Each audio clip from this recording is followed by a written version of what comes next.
Hello, I'm Ali. Welcome to the Future Hospitality Summit podcast, where we explore the ideas, people, and innovations shaping the future of hospitality. Today's conversation is about the attention economy. It's no longer enough to build beautiful spaces. The real challenge is creating moments that capture attention, spark emotion, and stay with people long after they leave. So, we have a very special guest, Michael, who is the founder and chief creative officer of House of Attention, an award-winning creative studio redefining what hospitality experiences can be. They have over 2 decades of work at the intersection of storytelling, technology, and physical space. And Michael has built immersive concepts across the world that blur the lines between dining, entertainment, art, and brand. Welcome, Michael, to the podcast.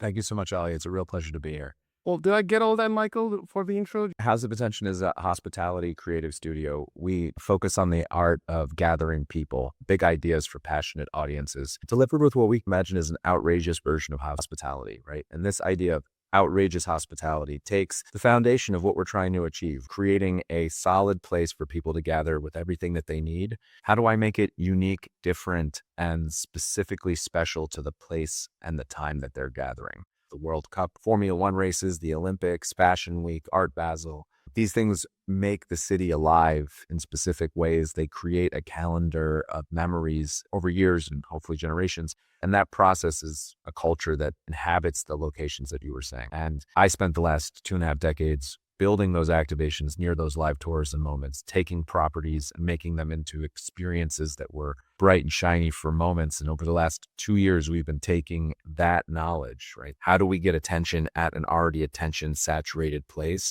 and using it for everyday hospitality in hotels, residences? And how do we create the right amenities mix so that the guests understand this property, how to use it, why it separates itself from the rest of its community as a place to live, but also a place to have lived experiences and to enjoy life.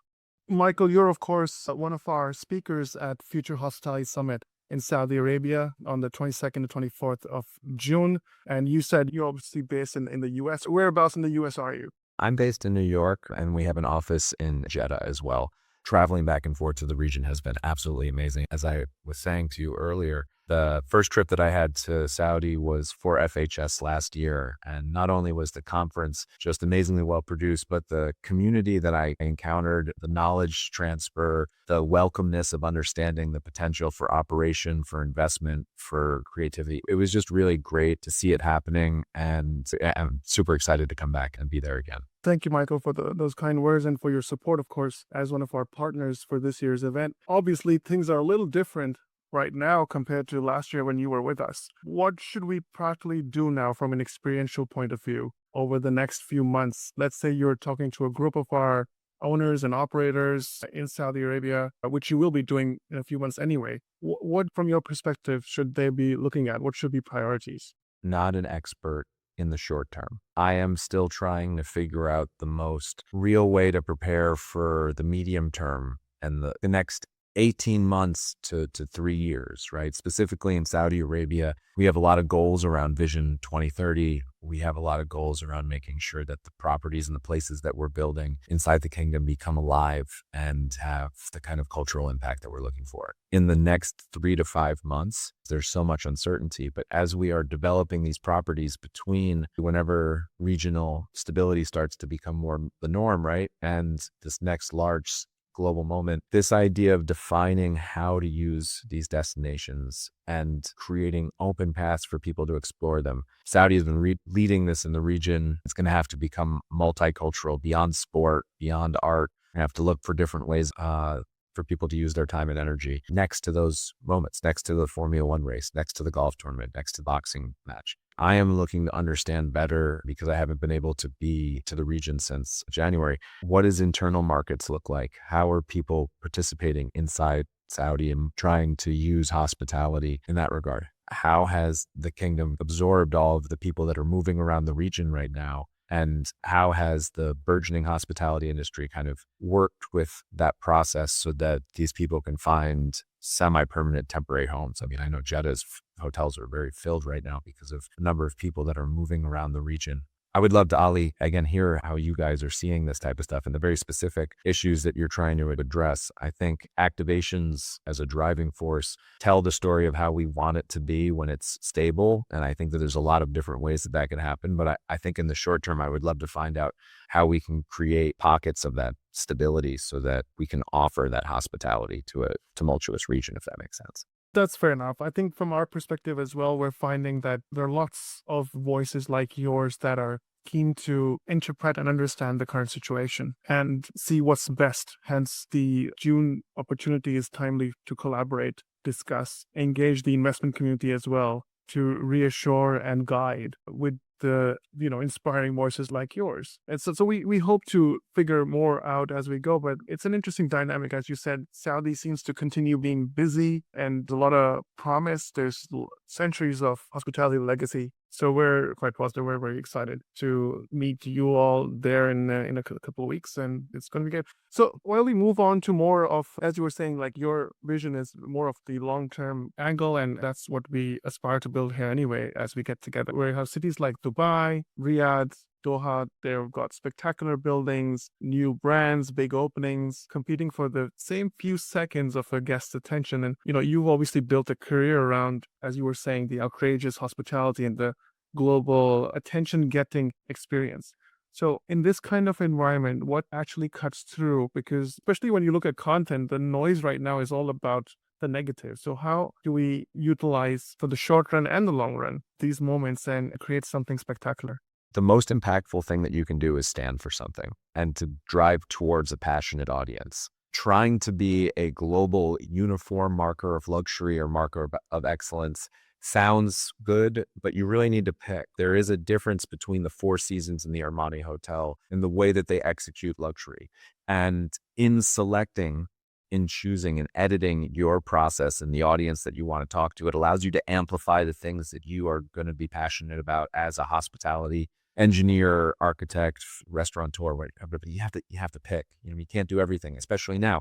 Are you going to embrace the fact that you are a golf retreat and that your hotel properties have golf courses on them? Cool. Dive fully into it, right? Think about new ways to bring that course to life. Create a real reason for somebody who cares about golf to show up to your property. I think the idea of being slightly outrageous is what ultra premium things should be doing, because we have the allowance from our audience to do things that are a little bit outside of the norm, right? You look at a hotel group like the Aman, and they have a fantastic spa program, but they also have very unique spa treatments. And those unique spa treatments excel because people give the Aman that ability. They trust them. They've won them over in that way. And I think more developers, more operators need to think about how can we create a unique thing that's for us? How can we have that unique thing either be ours or be filtered to the local community so that it creates a reason for people to be here? And are some of these things fashionable or trendy at some point and then they lose their interest? And how do you stay on top of time then? Is it necessary to continue reinventing, or can investors create something that is timeless, really, in this space? The timelessness parts are getting larger and smaller. Okay, so 40 years, I could talk through about classic restaurants in New York. We could talk about international hotels to just define a generation, right? That process needs to get a little bit bigger. Maybe it is the building that is the definition. Maybe it is the grand room. Maybe it is the major hall or the sphere-like thing at one level, because I think that medium-sized areas are going to lose their impact, right? If you're in the middle of a city, you really have to stand out. And it either has to be something truly spectacular at guest perception, at entrance, to deliver on-premise performance. They still love a grand architecture. They still love a grand concept in delivery, right? But then also on the small side, like I talk a lot about outrageous ideas. And I think part of that is figuring out how to make something that only happens for one day a year, something that can only happen for one day a year because of nature, because of the way that things happen. And we don't know what the day is. Maybe it is the shortest day of the year. We have this special coffee service because when we built the building, it makes this interesting shadow. So we just embraced it and just kind of made it into a celebration. And that's when we bring out the fun caviar, and that's when we bring out the dancing people, and that's because we celebrate that unique moment that happened to be a quirk in our, we live in this village, the mountain casts a shadow. We love that thing. And on the day that it's the biggest, we have a party at the tip of the mountain. And that's where we roast the biggest lamb in the village. Those things used to happen all the time because we had generations to build them up and crazy people to add sparkle to them over that time and make them more and more valuable. We have to focus on that type of experience design, as well as thinking, should Jean Georges execute it, or should we get the major food groups people to do a concept, or should, we work with a local developing team to find a local chef and have her drive the process in a different way? I mean, those are questions that are tactical, but strategically we have to be like, who are we talking to and what magic are we going to make for them, and ignore everybody else.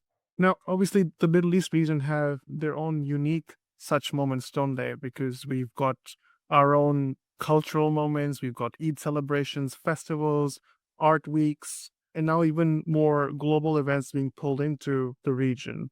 So how should destinations or hospitality assets in Saudi be really looking at these big moments as, let's say, laboratories for new kinds of experiences? These new live tourism moments and these reoccurring cultural points that have existed for generations are starting to form a new canvas for the way that hospitality is going to be painted, so to speak, in the region. The high season connected to these beats are going to start to create generational reoccurring celebrations. People like to go and celebrate Eid like this. People like to go to the Formula One race and do these things.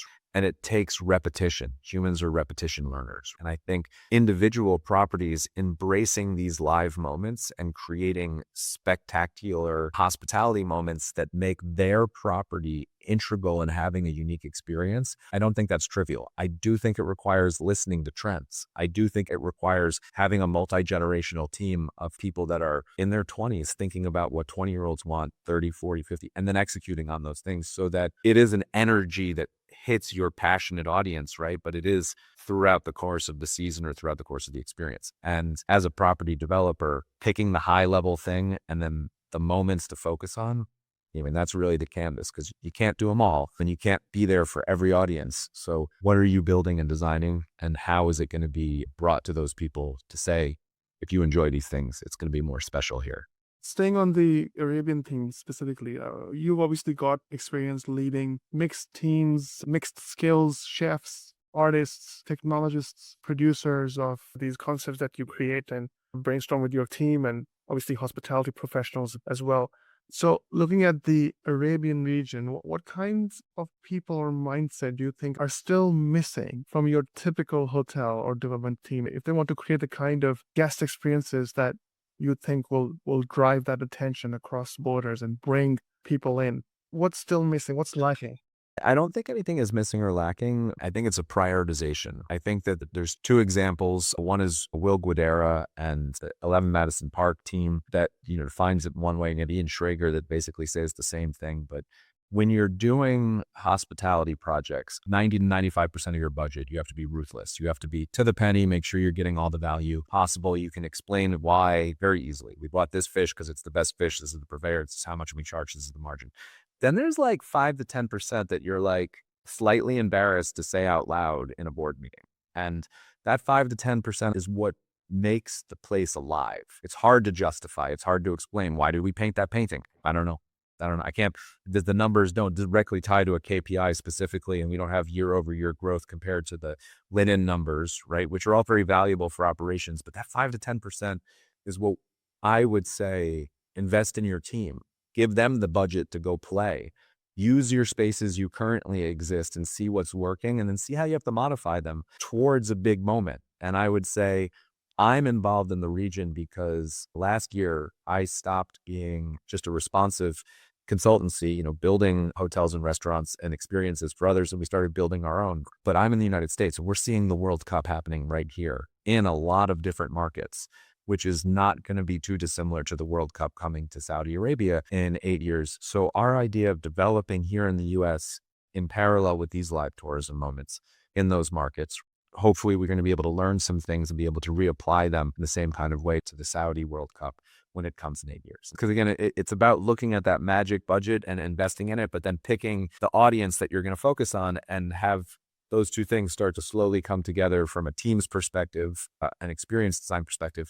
And then if you have to do engineering or rebuilding or remodeling or whatever to meet what your team is seeing success with, you have that nice 6-7 year window to capitalize it and figure out how to make it real.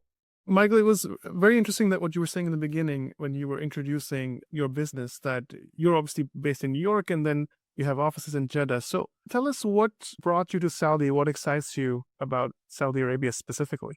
I have some really great friends that are Saudi, and they brought me to Jeddah because they wanted to do a more thorough deep dive on the city. They were from there, they had been educated abroad, they keep coming back, but they have never operated a business that was local to there. A lot of their holdings were international. So when we started coming back to the region at FHS last year, I think I've been 8 times in a year to the GCC region. Every single time we would try to touch into the kingdom, figure out something to do, to explore, to learn, or humans to connect with that could give us insight. And last September, we did a super deep dive on Jeddah specifically. We went through all the food scene. We got to go to the old town. I got to do everything that I could inside the city. And I would say that understanding that city's place as a port of call, as a welcoming place of hospitality for Mecca and the Hajj, was absolutely beautiful. It was an amazing learned experience, right? We got to go through really great educational tours, but it was also, as a hospitality person, it was something you could really feel. And it was a real multicultural feeling, right? You could see people from all over the Muslim world that had settled in Jeddah and were excited about being there and excited about welcoming us and telling us about the region. It was really exciting, and it's really connected those dots to a lot of the same kind of conversations that are happening here in the States and in Western Europe as well.